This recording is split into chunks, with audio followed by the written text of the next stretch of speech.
Welcome to episode 66 of the Travel Calumet Original Podcast. I'm your host, Rick Sens. Today we delve into the dramatic arts here in Calumet County as we discuss the upcoming production season of the Chilton School District's vibrant performing arts programs and why these programs are a great reason to travel to Chilton to take in a performance and enjoy the amenities of Calumet County to make it a total evening experience. Joining me for this episode are Charlotte Deehr to talk about the Chilton High School musical production of The Little Mermaid, and to talk about Trunk or Treat at Chilton Elementary School, which I find very interesting and I'm looking forward to hearing about. Jenie Farrell, and she is here to discuss the Engler Center for the Performing Arts student leadership's production of the play Cabin Chronicles, and also to talk through ticketing and community development opportunities here. Kim Tiegs joins us to share about the Chilton Elementary School's musical production of 101 Dalmatians KIDS. Addie Hansen and Michelle Cohan from Chilton Middle School are here to discuss the musical production of Matilda Jr., and Aaron Jewell from the district's music area to discuss the productions and the role music will play in them all. So welcome to the show, everyone. Thanks for being here. And now, part two. Charlotte, I'm going to turn to you, and let's kind of focus in a little bit about the upcoming 2025-2026 season here at the Engler. Would you walk listeners through what the Chilton High School's musical is this year and when it is and all that kind of stuff? Maybe a little backstory for some folks maybe that don't know what Little Mermaid is? Absolutely. So the high school, grades 9 through 12, is performing Disney's The Little Mermaid. We perform November 13th, 14th, and 15th. I have to just interrupt, Charlotte. Addie's here at the table wearing a nice hoodie swag that has the Chilton High School presents The Little Mermaid November 13th and 14th at 7 p.m. and November 15th at 1 p.m. And Charlotte's using that as her cue card, so I just wanted to point that out. So. Wanted to make sure we gave the right information. So again, we are putting on The Little Mermaid, and many people know the classic Disney cartoon of The Little Mermaid, which our musical follows very, very closely. You're going to hear a number of familiar songs: Under the Sea, Kiss the Girl, Part of Your World. But the great thing about the Broadway musical is it does focus in more on the relationships of the different characters and how they react to the different events in the story. For example, one of my favorite numbers is called She's in Love. And it is a song from the Six Mer sisters, who are really unhappy with Ariel at that point. It takes place right after she misses the big concert. And they have this whole very boppy, upbeat sort of song when they realize the reason Ariel is so spacey and out of it is because she's in love. Now, they don't know that she's in love with a human prince, but it really delves into more backstory with the Mer sisters. How do they feel about this? It digs more into Ariel's relationship with her father, King Triton. But it does follow the same format. Ariel's a mermaid. She falls in love with this human prince. She saves him from drowning, gets in trouble with her father, King Triton, and then goes to Ursula, who changes her into a human, takes her voice in exchange for a pair of legs, and gives her 3 days to get the prince to kiss her. And I'll stop there for people who haven't seen it so they can come see the show and find out how it ends. I've often seen theater done at the high school level, and a lot of times the leads will step up and just surprise you at how the level of depth they bring to a character. Ariel's one of those characters because basically Ariel doesn't have any dialogue for large portions of the production. Correct. So your person has to have a real understanding of the everything that goes into acting, not just the delivering a line, but the emotional state, the feeling, the depth of presence. Can you maybe talk a little bit about your Ariel, or do you have more than one? Do you have a backup as well? Nope, we have our one Ariel, okay. And we have had to have just her and I rehearsals on exactly that. What is Ariel feeling at this exact moment, and how are you going to relay that to your audience, number one, in a believable way, and number two, in a way that's large enough for your audience to be able to understand what you're trying to convey. And that's been a challenge. But she has done an amazing job of doing exactly that. trying to show through her body and her larger facial expressions those emotions through almost the entire second half of the show. It's impressive that someone's capable at that age to do that, step up to that level. So what are the dates again on that, Charlotte? Would you be willing to share those? November 13th and 14th at 7 p.m., November 15th at 1 p.m. We also do have a preview performance on November 12th at 1:30 p.m. That is our final dress rehearsal. Okay. We do have reduced tickets because it's a dress rehearsal, which means if something would happen, we would stop the show, start that scene over, kind of fix some of those items. But it is an option for people who who are maybe unable to attend the Saturday 1 p.m. but still need an earlier, not night performance. Okay.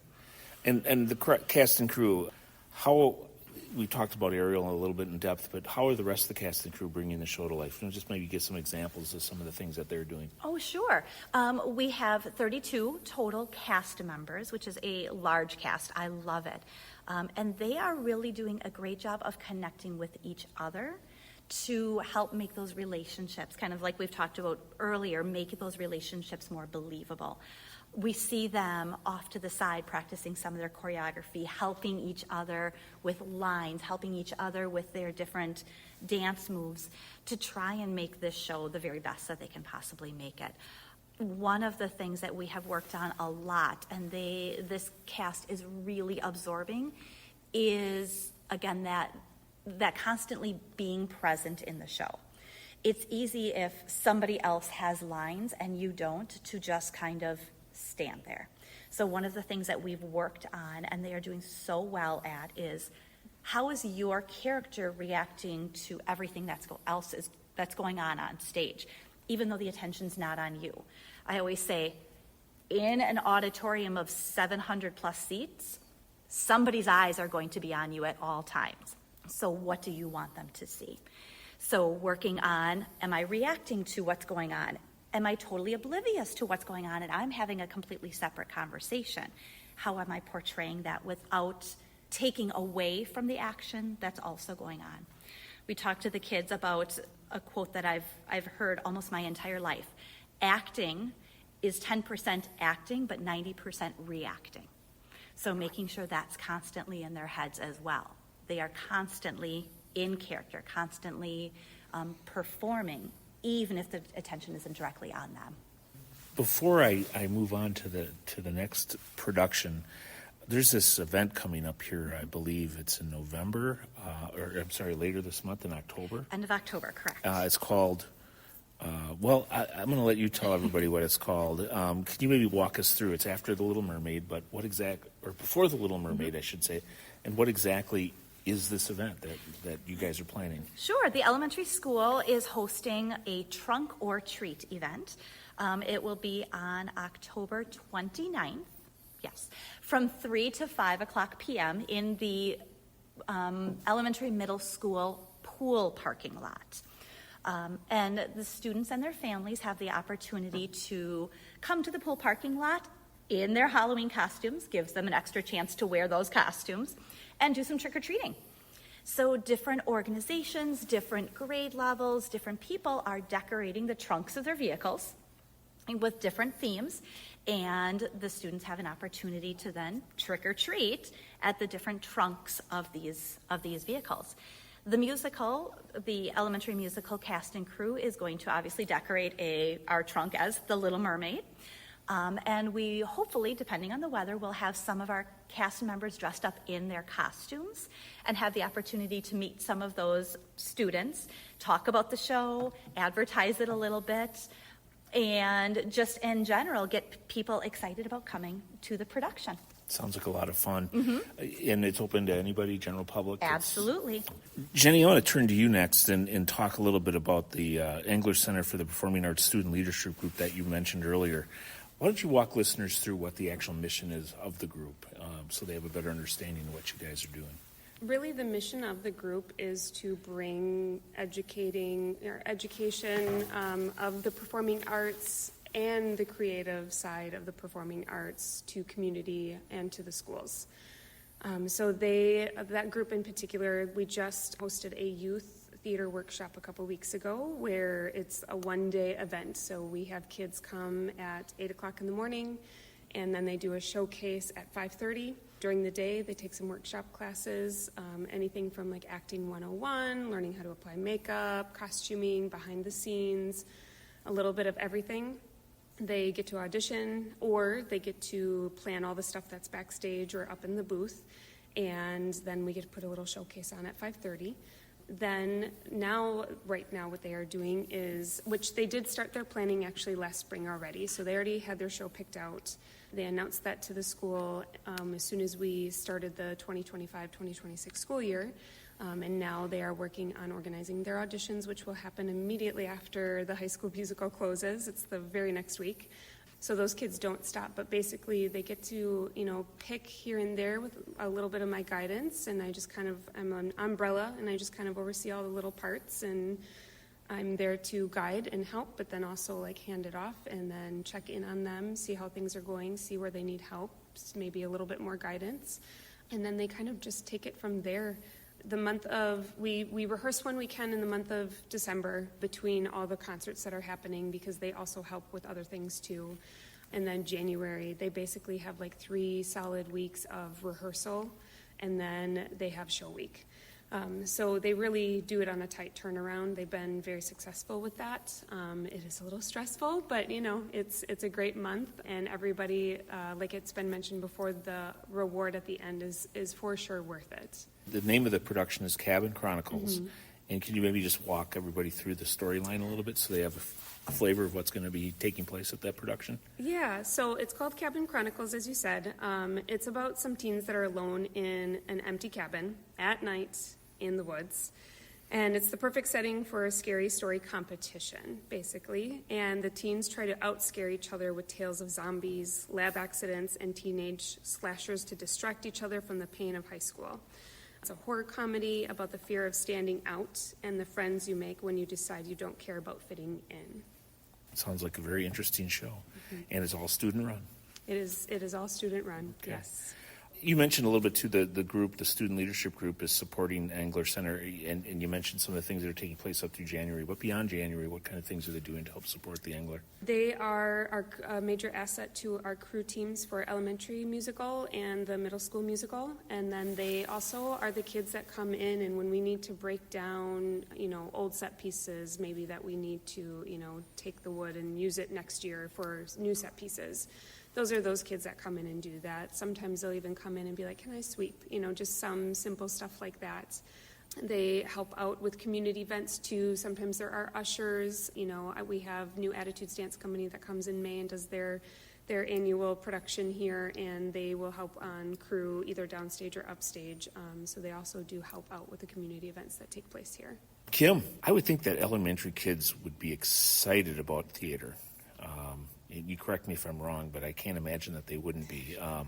What are the students at Chilton Elementary School performing this season, and can you share with listeners what it's all about, what the production's going to be all about?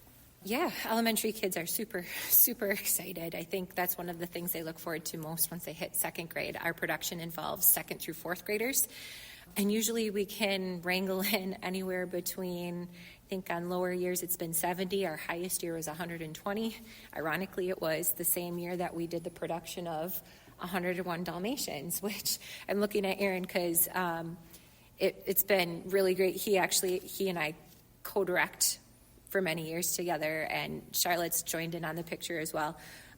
So I smile because he was in on wrangling of all those puppies back in 2014. So this year's production, as I mentioned, is 101 Dalmatians KIDS. It is based upon the Disney movie, in which it's set in England in, I believe, the 1930s, 40s range, with the evil villain Cruella de Vil wanting to get the most beautiful fur coat possible, and she falls in love with the Dalmatian print pattern and goes on a rampage to get as many Dalmatian dogs as possible. And from there, the story kind of unravels with her 2 sidekicks, Horace and Jasper, that add a little bit of comedy, and all of the Dalmatians. The musical differs from the movie a little bit, and obviously in its length, a lot of these kids shows are usually between 30 to 40 minutes. And as you know, when you're taking a Disney movie that usually is, 60 to 75 minutes, and you're crunching it, some things have to be lost or condensed or maybe changed just a little bit. So you do see a little bit of that happen within it. I think one of the cool things about it for our elementary kids is we do kind of a gradual release. Our second graders, I always try and encourage them with what I call a no thank you bite. If they're on the fence of maybe they want to try it, but they're not sure because they're nervous. There's so many things. I say try it, because in second grade, we allow everybody that opportunity to be on the stage, but they're not getting a lead character role. That's something that has kind of been developed over time just so we can get them to have that experience. And then after that, once they're in third and fourth grade, the audition becomes a little bit more formal in terms of we are listening for their expression, their characterization, and they get that chance for a lead role. So I think just the fact of they try it their second year is that little carrot in front of them, and then usually we hook them, by then, and their excitement grows, like Charlotte had mentioned earlier, where they get off the stage for the first time with an audience and they're just overjoyed. Then they usually stick with it and push through and work towards those other big group parts or lead parts, which is pretty cool. Do you have any favorite teaching moments? You mentioned a couple, I think, in that answer, but any additional ones, maybe with individual students, that you'd like to share with listeners? I think it's really cool to work with that large quantity. It takes a village. I say that because if you've ever been to an elementary show, I love them, but at times it's like herding cats. And it takes a lot of adults who are just giving of their time from our elementary staff to help make this opportunity happen for these kids so that they get that experience. And I think it's safe to be said these people are giving of their time freely. They're doing it because they care and they want them to have that. So I think that's pretty cool. The kids, some of them get that by the time they're in fourth grade, to see the amount of volunteer time that is put in by these adults to help make sure they're in the right spot. Their costume looks good. Hey, you wiped off your nose. We better put a new one on before you go on the stage in 30 seconds. Those kind of things. So that's just pretty cool to see that, how many people really, truly care for this experience for them. Addie and Michelle, what are you working on with the Chilton Middle School students, and what's the story about that your production is going to be? Well, we are working towards Matilda Jr. in April. Right now we're both kind of also helping with the high school show in different areas. In April is Matilda, so auditions will probably start in February-ish. Matilda is very similar to the movie Matilda that everybody knows. And then recently, the movie musical that came out, it almost follows that story exactly. Matilda is just a young girl who loves reading books, and her family does not really care for her. And she finds that she loves going to school, except for the mean teacher, the Trunchbull. And the Trunchbull is kind of the villain throughout the whole show, and the kids have to find a way to overcome the Trunchbull and her reign of terror. And through that, they tell stories and sing some really cool music. So it's going to be a really fun show. And Addie, I would assume that that's counterintuitive to what the students are really experiencing in the classroom here.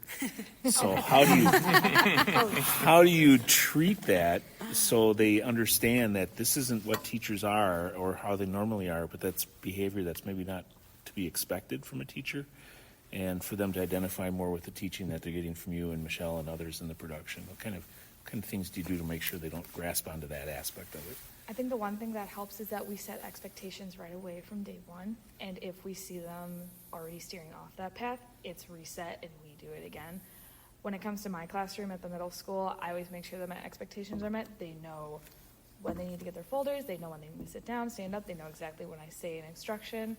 And if it tears from that, then I literally go back to day one and I treat them at day one, and then it never happens again until maybe April. But yeah, I think just us setting those expectations and also just being really good role models in the classroom, I think helps a lot too. Not saying that the teachers in Matilda aren't good role models. Miss Honey is a great role model. there might be times where you do meet a missed Trunchbull, but that could just be how that teacher is. They could just be a strict teacher because that is just how they want their classroom structured. And I do often sometimes tell students that not every teacher teaches the same. I don't teach the same as Charlotte. I definitely don't teach the same as Michelle because you are banned, and I can't teach a student to pull down their vocal cords and get a B flat. But I always just tell students, even if you are not happy with them being a strict teacher or being more of a laid-back teacher, you still have to respect them because they are an adult to you. If that's your classroom, you would expect the same thing. And I always try to tell my high schoolers that too. I say, if you were the teacher and I was doing that to you, would you really respect that? Probably not. So I try to always give that perspective as well, and that kind of helps too. So, Addie, from your perspective, how are the students collaborating? What kind of things do you see developing amongst them? When it comes to at least the middle school show, last year we did Shrek Junior, and I see a lot of collaboration when it comes to crew, for example. We have a lot of middle schoolers that help with crew. We also have high schoolers that help with crew, and they kind of mentor them as well because they're kind of the feeder when they come to high school because they're more likely to do it when they get here. I also see a lot of collaborating when it comes to on stage with students. When we had really big numbers last year when it came to like Fiona's song about her getting married and everything, we had a lot of upperclassmen students in the middle school helping the younger students because we have grade levels 5th through 8th grade, and some of the 5th graders, it can be nerve-wracking to go from an elementary show to a middle school show, and they look to those 8th graders and 7th graders, and I think just telling the upperclassmen already from the get-go that they are the role models does help with the collaborating. And Michelle, from your perspective, do you see theater helping with confidence building with these kids? 100%. You often see, I know Kim kind of touched on this before, but you often see some of those quieter kids in class just really shine on stage, or they get that role that they've been waiting for, or even a role that they didn't expect, and they put all of themselves into it, and it's just a totally different kid sometimes. Any surprises with who shows a lot of confidence as they go along? There's always a surprise. I feel like there's always a kid that, we'll have auditions, and we're sitting around talking about who we think should be in each role, and usually one of us is like, what about this kid in that role? And we all go, oh, yeah, I think that would work. And then usually that kid just rocks it. So. And Addie talked about how these kids usually end up growing into the high school productions. You see that as well as Addie, that same process happening, that maturation process as they go forward? Definitely. I think it helps too because we often will bring in, like last year we had a student kind of co-director who would come in and give some feedback to the kids, and the kids, they usually know who that student is or they've seen them in some respect, and to get that feedback from an upperclassman or to see the upperclassmen kind of helping them with their dance moves or kind of or saying things like you should totally be in the show next year definitely makes them want to continue doing shows. And with each grade level it just gets there's a little bit more that's expected of them, so they slowly just build. So Aaron, let's discuss one of my favorite things in life, and that's music. I mean, I love music. In addition to all the great theatrical events that take place here at the Engler, listeners shouldn't lose sight of the fact that there's musical performance also happening during the year and during the season. So what concerts are going to be featured, and what kind of performances are on the docket for the 25-26 season here at Engler? Well, thanks, Rick. I appreciate being asked to talk about the music department performances. And before I do, I also want to acknowledge that although all the people at the table here were introduced based on what musical show they are director of, each one of these people also wears multiple hats within this district.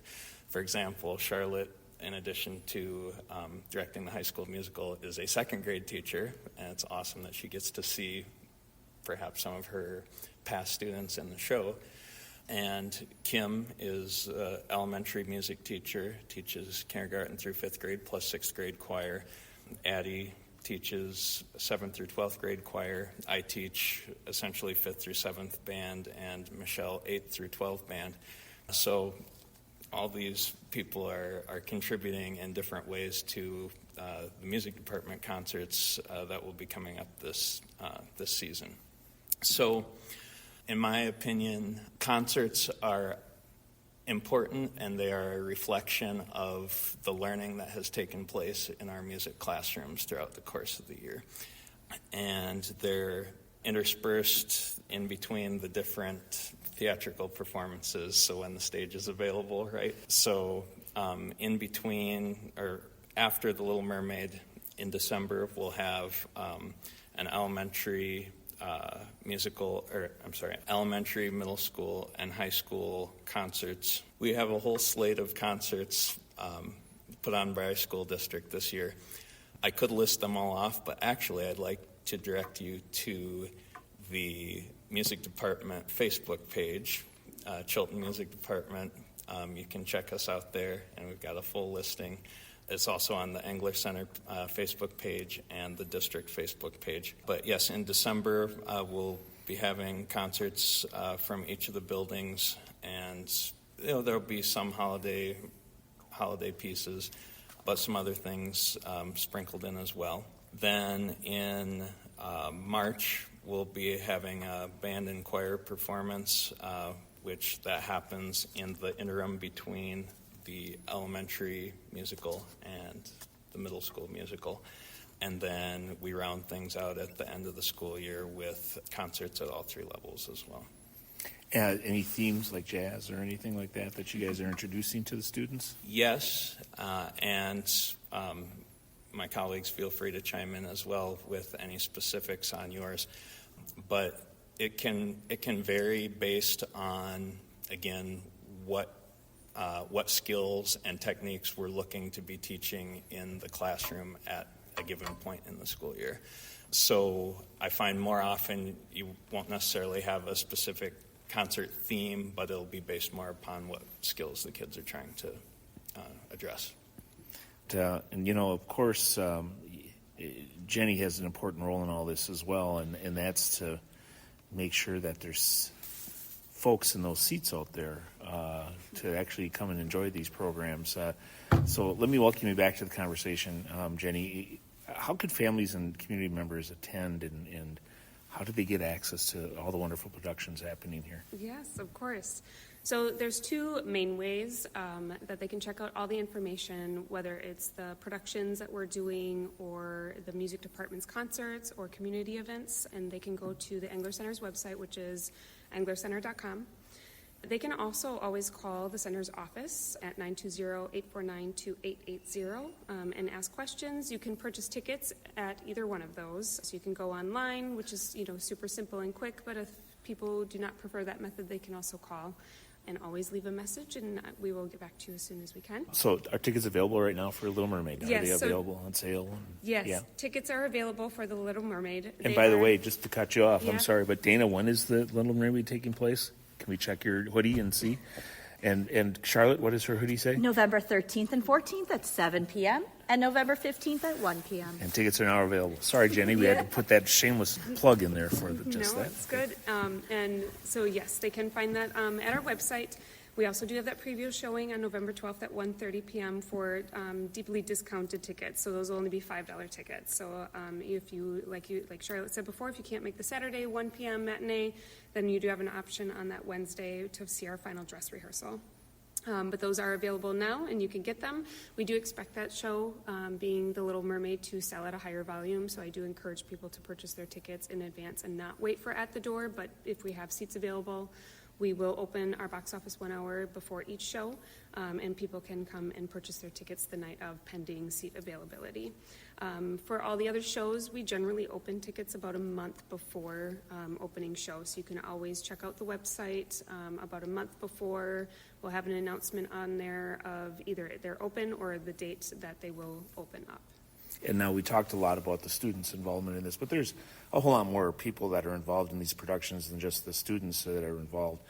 Can you maybe talk to listeners about some of the things that you're looking for as far as support from the community, whether it be volunteers or even monetary support from the community? Yes, of course. So we're always looking for support in a number of ways. So the biggest one that we always love to have community members and family come and do is the ushering at each one of our events. We have 735 seats in this beautiful venue, so to push that many people through, it takes a village of ushers out there to greet, check tickets, and hand out those programs, and then also help some people to the seats that may need additional help. So we're always looking for ushers.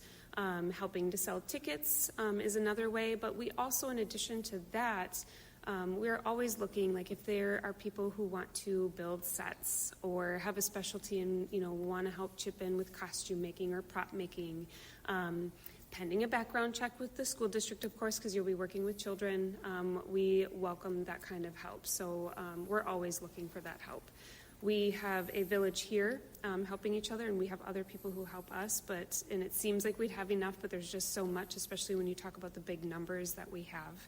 I do want to shamelessly plug that for the high school show. We do have a big cast, but we have 55 total students in the production as a whole between our pit orchestra, our cast members, and our crew members.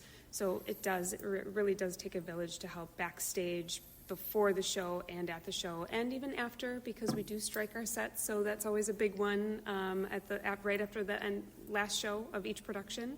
We take our sets down right away and store them. So if anybody's ever in the audience, we always help, we appreciate help with that too. Just makes things go faster. That is a phenomenal participation rate. Any idea what the percentage of that would be for the entire population of the school? This year, I don't. The school is about 300, 350-ish. So 1 in 6. That's pretty impressive. Yeah, Wow. Okay. yeah. It is. I had to put numbers in the other day for something, so I was quite proud of everybody and getting that many kids to You all should be. participate. That's a testament to all the dedicated work you guys are putting in, so congratulations on that. I'll wrap up with this question, and I'll ask it of everybody and just kind of get you a quick 1 or 2 sentence answer is, what are you most excited about this upcoming season? And the second part of that question is, if someone's going to come to Chilton to see a performance and make a night out of it, where would you recommend that they go for an after-dinner party or an after-dinner meal? So I'll start with you, Charlotte. I am most excited for our audience to really get immersed in the world that we're creating, to lose sense of all time and just get so absorbed into the story that all of a sudden the show is over and they didn't realize the time that had passed.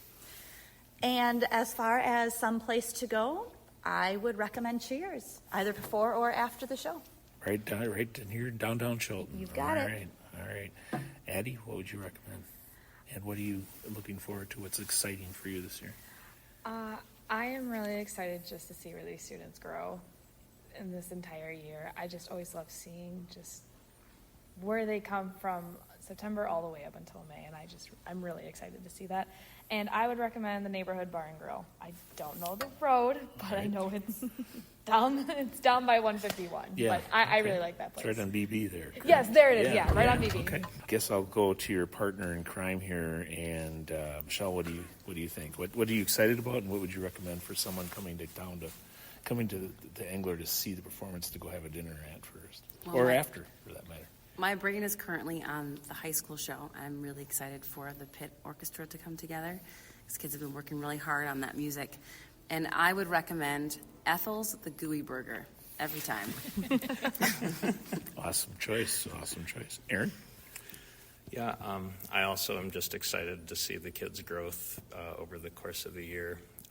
As far as a place to stop before or after, if you're in the mood for a little ice cream as opposed to a full meal, you might like to stop by Scoops. And if you're lucky, after the elementary show, you might see a few little Dalmatians there as well. Favorite flavor? Oh, boy.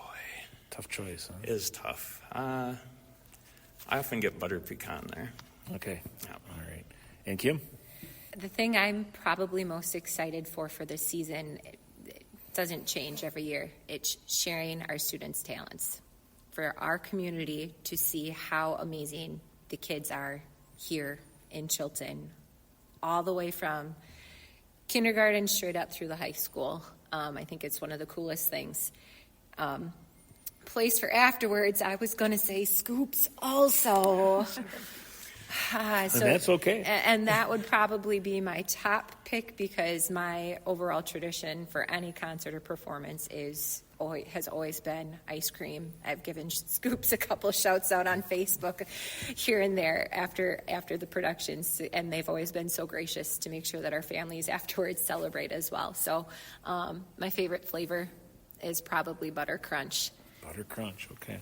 All right. Jenny, I'll give you the last word first. If you have anything else you want to make sure that we didn't mention that you want to mention, and then second, to answer the questions that we threw out there, please. Yeah, if anybody is inclined to do monetary donations, we do have Friends of the Engler Center, a nonprofit that is now taking in donations. If you have any questions on that, again, you can always visit our website of englercenter.com, or you can call me at the office of 920-849-2880. And honestly, I get to work backstage and behind the scenes so much. One of my favorite things is seeing a shy kid come in because they don't want to be on stage. That's not their place. They don't want to do that. But they're really interested in behind the scenes, and I often get to be in the tech booth. And I usually, once a year, get a kid that is so shy when they first start that they're so scared to touch a button on the board, and just to advance a cue. And then by the end of the year, or sometimes by community theater, all of a sudden we are seeing them and giving them a little bit more rein, and they get to call cues, and they're confident, and they know what they're doing because they're learning that technology. So that's one of my favorite things, is to see the behind the scenes kids that are, tend to be shy, really come out of their shell, just in an environment that's comfortable for them. And sometimes I like that selfishly, because not everybody's on the headset, so that's kind of a thing where only the people on the headset get to hear it, so it's like a private little yay. And just, I love that. And I am a sucker for Ethels and Scoops, but I am a sucker for Ethels, so I definitely recommend going there after the show. Thank you, Charlotte Deehr, Jenie Farrell, Kim Tiegs, Addie Hansen, Michelle Cohan, and Aaron Jewell for joining me on episodes 65 and 66 of the Travel Calumet Original Podcast. Much success to you all as you continue through the 2025-26 theatrical production season here at the Engler Center for the Performing Arts. And listeners, thank you for tuning in to episodes 65 and 66 of the Travel Calumet Original Podcast.